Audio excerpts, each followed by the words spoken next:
Assalamualaikum warahmatullahi wabarakatuh. Perkenalkan, nama saya Siti Misbah, NPM 2012-5198, Lokal 2E, Prodi PAI, Fakultas Tarbiyah, Institut Agama Islam Darussalam Martapura. Pada kesempatan kali ini saya akan menyampaikan presentasi yang berjudul Pembagian Hadis berdasarkan perawi dan berdasarkan nisbatnya.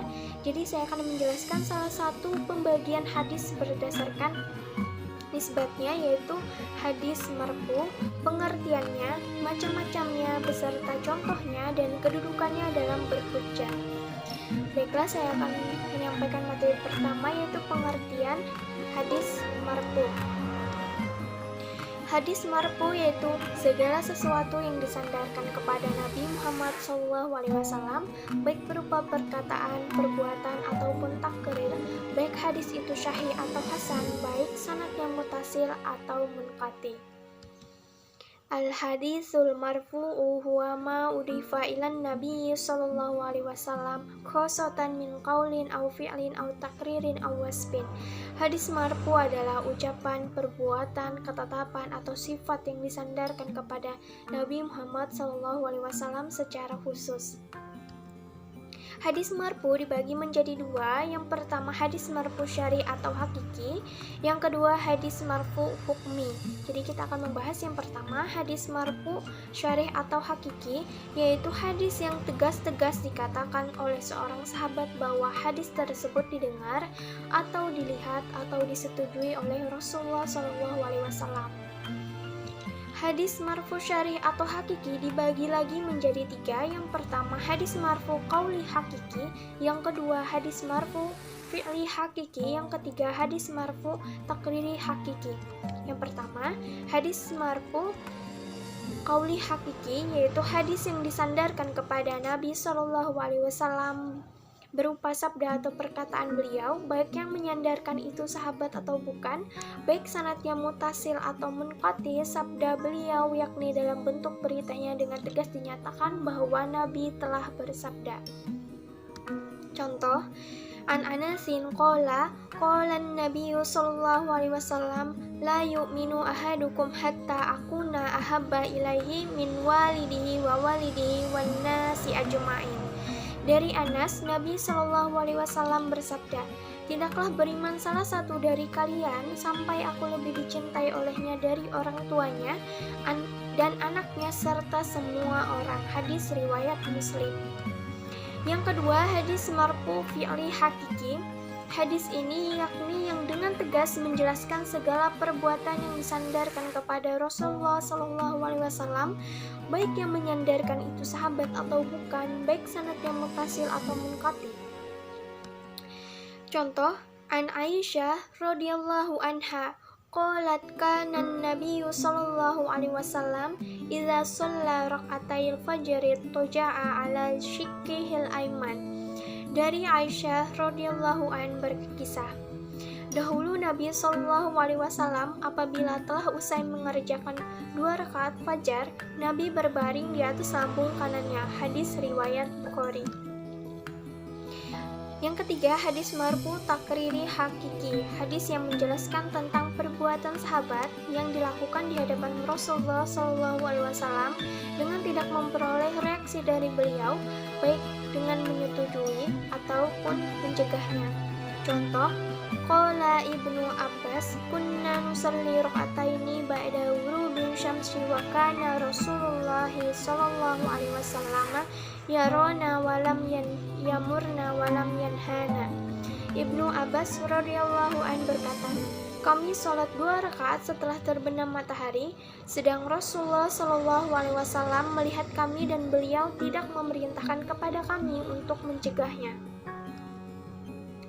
Yang pertama tadi yaitu hadis marfu syarih atau hakiki. Yang kedua kita akan membahas yang kedua hadis marfu hukmi. Hadis marfu hukmi yaitu hadis yang isinya tidak terang menunjukkan kepada marfu, tetapi dihukumkan marfu karena bersandar kepada beberapa tanda atau qarinah, seperti kami diperintahkan seperti ini, atau kami dilarang untuk begini, atau termasuk sunnah adalah melakukan begini. Hadis marfu hukmi dibagi menjadi 3. Yang pertama hadis marfu qauli hukmi, yang kedua hadis marfu fi'li hukmi, yang ketiga hadis marfu takriri hukmi. Yang pertama, hadis marfu qauli hukmi adalah hadis yang tidak secara tegas disandarkan kepada Nabi tentang sabdanya, tetapi kerapaannya dapat diketahui karena adanya qarinah atau hubungan keterangan yang lain bahwa berita itu berasal dari Nabi Shallallahu Alaihi Wasallam, seperti pemberitaan sahabat yang menggunakan kalimat "aku diperintahkan begini" atau "aku dicegah begini". Contoh, Umiro Bilalu ayyashfa'al adzana wa ayyutirol iqomah.